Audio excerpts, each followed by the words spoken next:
I closed my eyes, drew back the curtain to see for certain what I thought I knew. Far, far away, someone was weeping, but the world was sleeping. Any dream will do. I wore my coat with silver lining, bright colors shining, wonderful and new. There in the east, the dawn was breaking, while the world was waking. Any dream will do. This is the story of Joseph. Joseph and the amazing Technicolor Dreamcoat. Joseph, one of the 12 sons of Israel. Joseph the dreamer. In a way, the story of Joseph acts as a bridge between two worlds, between the world of the patriarchs, of Abraham and Sarah, of Isaac and Rebekah, Jacob and his family, and the world of the Exodus. Now, last week, we heard about how God made a promise to Abraham to make him the ancestor of a nation as numerous as the stars. And now, 3 generations later, Abraham and Sarah's grandson, Jacob, has 12 sons of his own, and each one of them will become the ancestor of one of the 12 tribes of Israel. Now, at the time of the story, there are only 11 children, and Joseph is the youngest, but he's his father's favorite, and everyone in the family knows it. His older brothers are jealous. They are reminded of their father's favoritism every time Joseph wears his beautiful, shiny new coat.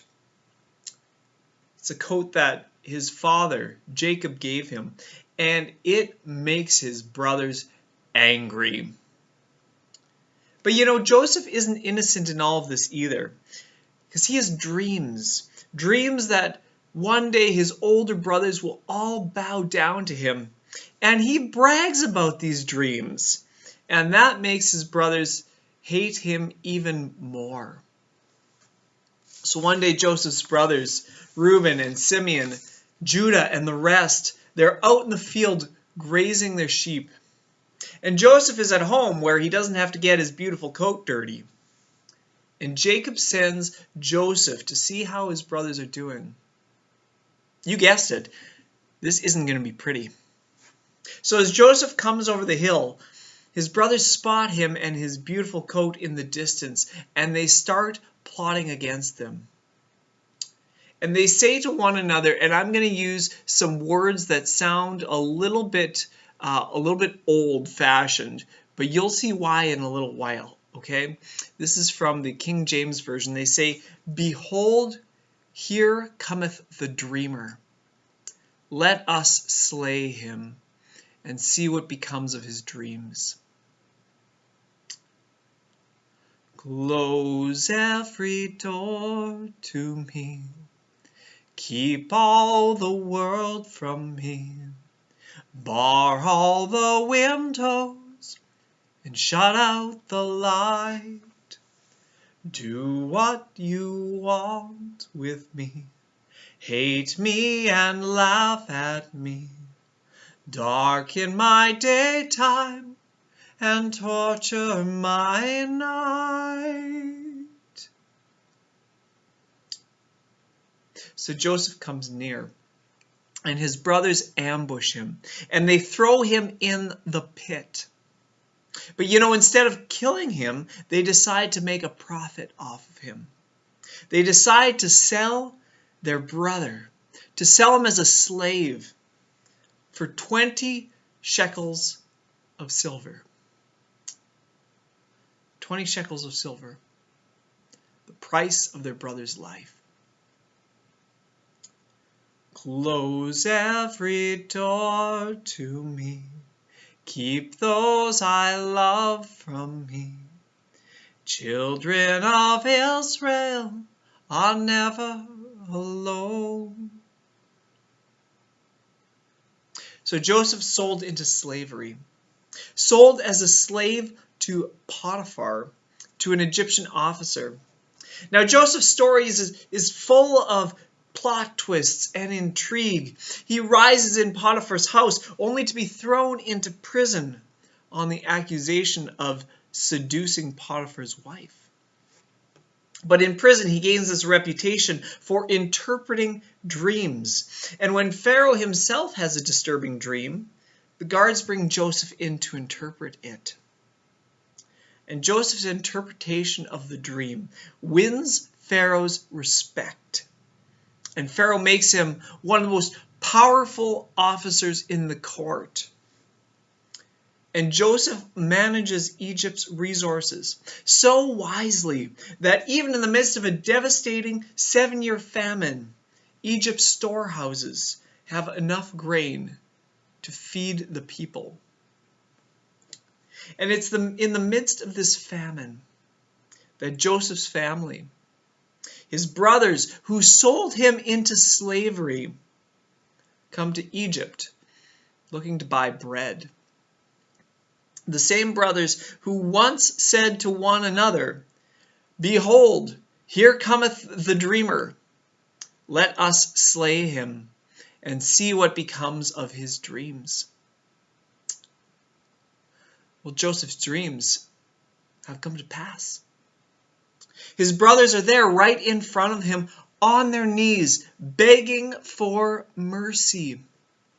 And now that Joseph is in the position of power, he has the opportunity to take revenge on his brothers. But instead of revenge, he chooses another path. He chooses the path of mercy. Instead of perpetuating the cycle of violence, he chooses to seek the path of reconciliation. So the story of Joseph has a happy ending. But the shadow of slavery will continue to linger over the house of Israel.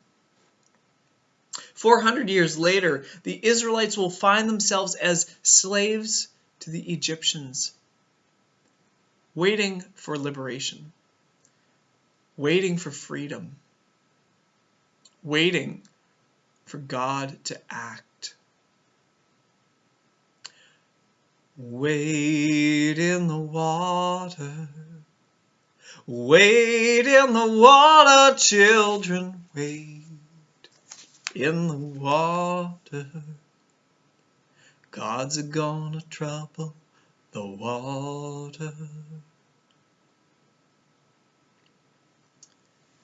The shadow of slavery looms large in the story of the people of Israel.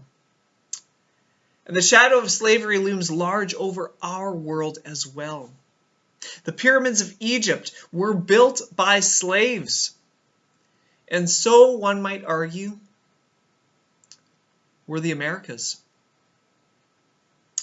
For 400 years, the people of Israel were slaves to Pharaoh. And for 400 years, slave ships crossed the Atlantic Ocean, carrying African men and women to the Americas to be sold as slaves. And the shadow of slavery has loomed large over our own country as well, over Canada as well. Before 1833, slavery was legal in Canada, and many people owned slaves. This is something that we don't talk about, but it's true. And even after that, even after 1833, when it was the British Empire that abolished slavery in the whole empire, there were still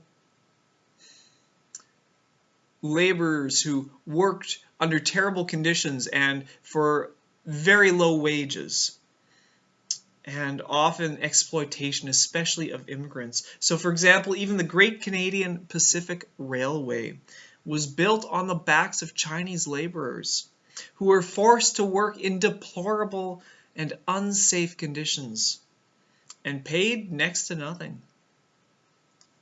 And still today, the shadows of slavery and exploitation and racism loom over our world.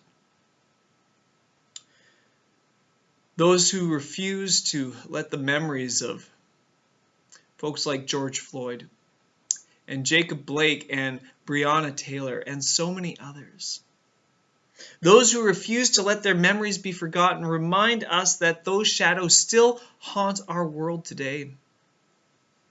Today we're faced with the same decision that Joseph was. Will we perpetuate the cycle of violence against our brothers and sisters? Or will we seek the path of reconciliation? Early morning, April 4, shot rings out in the Memphis sky. Free at last, they ask for your life. They could not take your pride. In the name of love, one more in the name of love. I have a dream, said Martin Luther, Dr. Martin Luther King Jr. I have a dream that my 4 little children will one day live in a nation where they will not be judged by the color of their skin, but by the content of their character.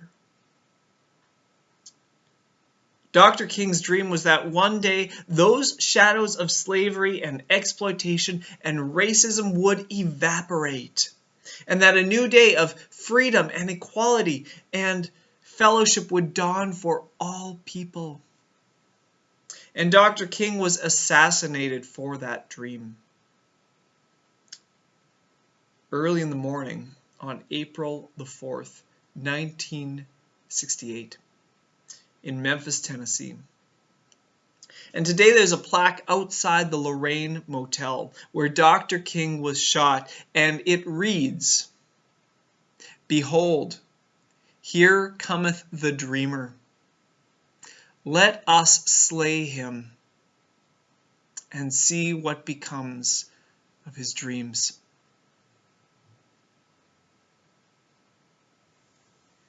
Dr. King's dream wasn't just a dream. It was a vision shared by many others. Nelson Mandela, for example, Archbishop Desmond Tutu, Jesus. A vision that one day we might turn away from the path of violence and seek the path of reconciliation. Amen.